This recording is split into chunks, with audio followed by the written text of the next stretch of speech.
Hola. Bueno, agradezco muchísimo, muchísimo que comentaron en el video anterior, que para mí es muy importante, que una situación traumática, una señora dijo que lo que le había servido muchísimo era compartirla, expresarla, para ir superando, ¿sí? Sanando, sintiéndose más liviana. Mi intención de comenzar a grabar estos videos es porque siempre he querido compartir mi historia, pero desde un lugar que sume, ¿sí?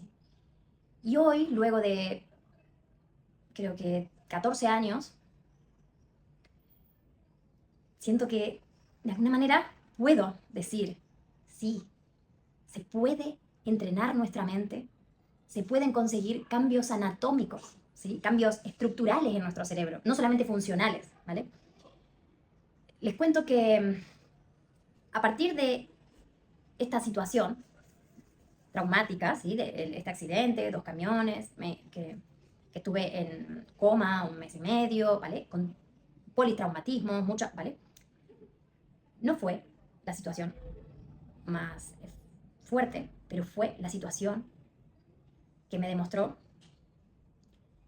más fuerte en cuanto a dolor en mi vida, porque luego volvió a suceder, pero fue la que me mostró la fuerza de mi mente y de mi cuerpo, ¿sí? Y la fuerza de la práctica. Estos cambios anatómicos del cerebro, hoy, 14 años después, les puedo decir que es real, ¿sí? Que lo que nos dicen de la meditación es real, ¿vale? Y que esto que yo dije, cambios anatómicos y funcionales, es que si uno a las prácticas las toma como para estar un poquito más relajado en mi día a día, para en la semana tener una pausa, ¿vale? Eso te hace un cambio funcional. Te funcionó porque tomaste tu semana más tranquilo, te funcionó porque no te contracturaste mucho, pero si queremos realmente superar traumas, si queremos cambiar hábitos, si queremos ir un poco más allá, tenemos que agarrarla, ¿sí? A la práctica del entrenamiento de la atención mental con más compromiso, ¿sí? Y más pepito y grillo, me dicen mis alumnos en mi escuela, ¿vale? Porque yo, ¿sí? Es practicar, practicar, practicar. Y a veces no es necesario 3 horas al día en una vida agitada como la que tenemos, pero sí media, ¿vale? ¿Para qué? Para lograr estos cambios estructurales. Para que realmente, ¿sí? Mejoremos en nuestra vida en el área que necesitemos. Yo les voy a contar mi accidente, ¿sí? Por cuando mi mente fue una gran amiga, los primeros 3 años específicamente, y luego empezó a ser como mi gran enemiga, ¿vale? Y luego comenzamos a forjar una relación más amorosa. Luego de 13, 14 años, 2008,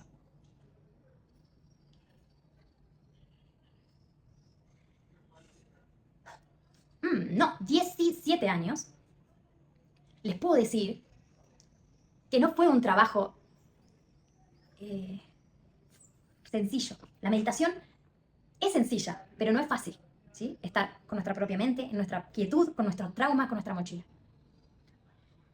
Pero en mi historia, cuando mi mente dejó de ser amiga, y ahora les cuento por qué fue amiga mi mente, apenas salí del coma, cuando empezó, yo ahí abracé todas estas disciplinas y empecé por pura convicción de que algo me tenía que ayudar para poder vivir sin secuelas, ¿sí? Y luego en otro golpe más grande, que en ese no se los voy a contar, ahí me metí un poco más profundo a la neurociencia y neurofelicidad, porque yo ya tenía 7, 9 años de entrenamiento mental, pero realmente sentía que quería saber más, quería saber cómo funcionaba la química de mi mente y de mi cuerpo, quería saber cómo funcionaba mi cuerpo y mi mente, porque no podía seguir viviendo con ellos, sino, ¿vale? Con una conciencia bastante grande, porque había entrenado todos esos años, ya no tenía secuelas de nada, pero realmente necesitaba más, necesitaba ir más profundo. Por eso apareció la neurofelicidad y las neurociencias. Y yo comencé con mi querido maestro Ramiro Calle, con el más puro Raja Yoga y la psicología oriental, ¿sí? Comencé puramente meditando, que el yoga, luego de 3 años de meditación, recién lo pude comenzar a hacer. Ahora bien, yo aquí les quería contar un poquitito más de cuando mi mente fue mi amiga, ¿vale? Cuando ella todavía no estaba totalmente prendida. Luego de este coma de mes y medio, del cual yo obviamente sufrí todo, pero no con conciencia. Yo hoy recuerdo cosas, pero seguramente armados por mi cerebro, ¿sí? Lo que recordamos no, el 50% por lo general es lo que pasó. Y yo no recuerdo nada de ese día, ni, ¿vale? Son muchos bloqueos, pero nuestro cerebro bloquea lo que no somos capaces de tener en el día a día. Entonces yo nunca quise hurguear ahí, ¿vale? Solo que cuando desperté sí me acuerdo de algunas cosas y yo tenía las cuerdas vocales paralizadas por el golpe y siguieron unos meses, unos 6 meses más o 5. Mi pierna tenía politraumatismos, o sea, tuve 5 operaciones en ella, que de ella les voy a hablar porque de ella es de quien tengo conciencia y la que me enseñó más. Y de que mi mente fue mi mejor amiga esos primeros 3 años. ¿Por qué? Porque todavía no estaba para mí. Para mí es esta la razón, que yo hoy puedo ver, observar. Tenía muchas cosas para compararme, esto de que no hablaba, no recordaba. Sin embargo, ella era puro amor, ¿sí? Ella no veía cosas malas, le daba para adelante, o sea, tenían que pincharme, tenían que... Y yo, con el pecho abierto, yo quería solamente ser la Yanela que me decían que había sido, ¿sí? Que no hablaba, que no me hacía problemas, que no me comparaba, que a los camilleros le pedía besos, ¿sí? Pero no estaba prendida del todo, ¿vale? En un tiempo me decían la loquita Pildain, o sea, no tenía mucho, pero esa poca conciencia me hizo como, yo era puro amor, amaba la vida, le daba besos a los camilleros, no tenía problema con nadie, bueno, no me acordaba a veces de mis seres queridos, fue toda una transición, eso fue una historia muy larga, pero a lo que voy es que en donde yo comencé a sufrir, que fue en la recuperación, y que cuando yo luego de despertar, recién ahí se ocuparon de mi pierna, ¿vale? Porque mi pierna había quedado en stand-by, había quedado como había salido el accidente, todo el mes y medio en coma, como yo tenía otras prioridades, como el traumatismo de cráneo, de tórax, tenía 8 costillas, no se le dice, fracturadas, que me habían perforado el pulmón izquierdo, omóplato, clavícula, 5 vértebras fisuradas, o sea, estaba que mi prioridad era cabeza, pulmón. Entonces la rodilla, que tenía un cortecito, y ese cortecito había roto la rótula, cortado el tendón, los ligamentos y el cuádriceps, ¿vale? Lo dejaron así, claramente, amo los médicos, y amo mi médico de ese momento, que era mi médico de cabecera. ¿Qué pasó? Yo acá quiero focalizar en el poder de nuestra mente. Yo me quiero levantar la primera noche, pero mi rodilla estaba cosida, con todo líquido, con todo eso, sin tocar todos esos meses. Yo sin conciencia, ¿sí? Me quiero levantar, pues claramente me caigo y el suero penetra la piel porque era muy finita como una telita de cebolla y se me hace un agujero, que todavía la tengo, y ahí empieza a perder mucho líquido y bueno, y me llevan a operación de urgencia, ¿vale? Para operar la piernita, ¿vale? Ahí fue la primera de 5. Ahora bien, yo me comienzo a recuperar. En toda esa recuperación, yo estaba muy flaquita, yo había perdido el último año del secundario, no me acordaba de mi novio de ese momento. Bueno, yo de esto tengo recuerdos, no mucha conciencia y paso página. A lo que voy, yo tenía en la cabeza, me empezó a aprender muy despacito. Yo tenía en la cabeza que quería ser la que me decían que había sido, ¿vale? Y solamente hacía lo que me decían, ¿vale? Cuando me venían a ponerle a sacar puntos, a hacer catéter, ¿vale? Yo, pecho abierto, que sí a la vida, ¿vale? Y era puro amor. Le pedía besos a los camilleros. Luego, cuando volví a mi casa, dice mi mamá que yo no sé, no me llevaba bien con unos vecinitos y sin embargo era nada. A nadie mala cara, a nadie, ¿vale? Los primeros 3 años, como que mi mente siempre fue a por todo, ¿vale? Como mi mejor amiga. No había miedo, no había ni al reproche, porque a mí salía, o sea, no había miedo, o sea, no había límite, ¿sí? Hacía cosas que no estaban muy buenas, en el sentido de que no me cuidaba, en el sentido de que nunca consumí nada, pero sí en ese momento, creo que cigarrillos, ¿vale? Que tenía un pulmón perforado, ¿vale? Esos fueron como a los 2 años, a los 2 años. Esto fue más o menos 2010, 2009, 2010. ¿Qué pasa? Mi mente, full, tengo que volver a ser llanera. Mi pierna, como en aspecto estaba flaquita, toda recomponiéndome, los kinesiólogos me dijeron, bueno, me daban ejercicios, pero todo muy suave, muy... Y mi pierna, como tenía el cuádriceps cortado y tenía reforzado con un alambre, cuando se cicatrizaba el cuádriceps, los ligamentos, el tendón y tal, se pegaban al hueso, ¿sí? Y mi pierna quedaba dura, ¿vale? Y yo lo que tenía era que ganar a las cicatrices, ¿sí? Lograr la flexibilidad de mi pierna antes que las cicatrices se pegaran. Con los kinesiólogos no lo pude lograr.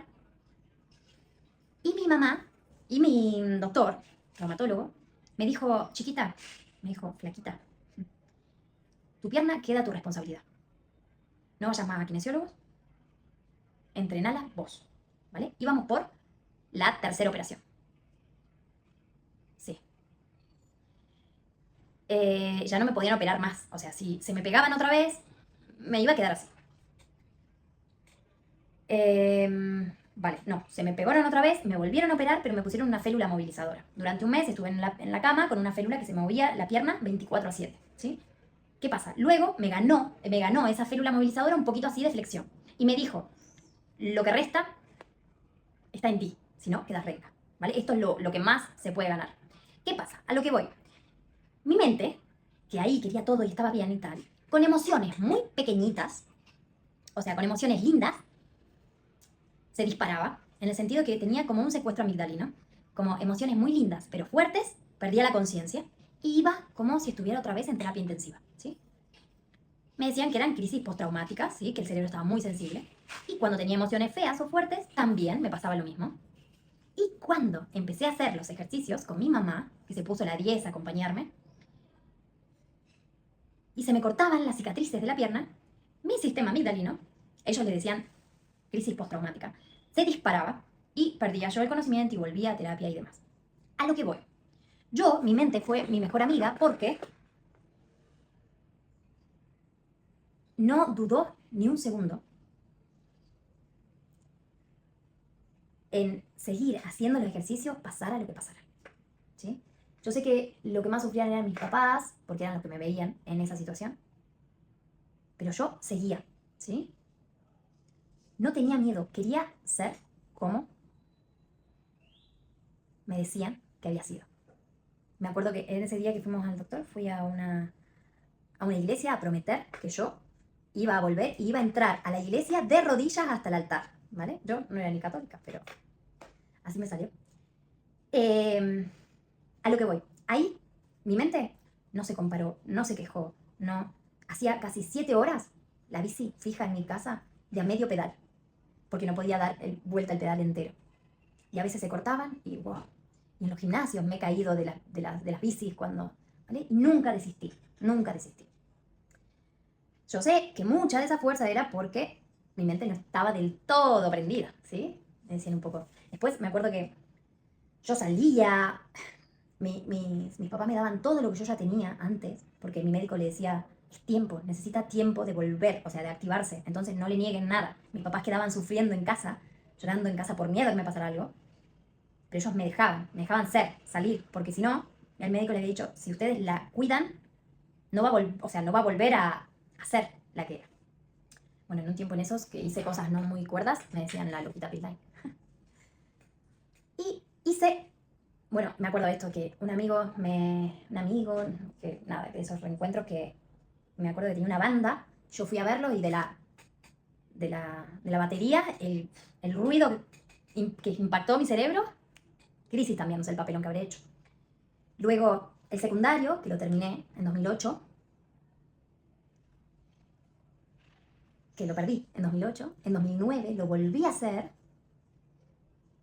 y luego le cuento la historia de mi amiga. En 2010 me dijeron, no, tómatelo sabático, corazón. No podía hacer nada.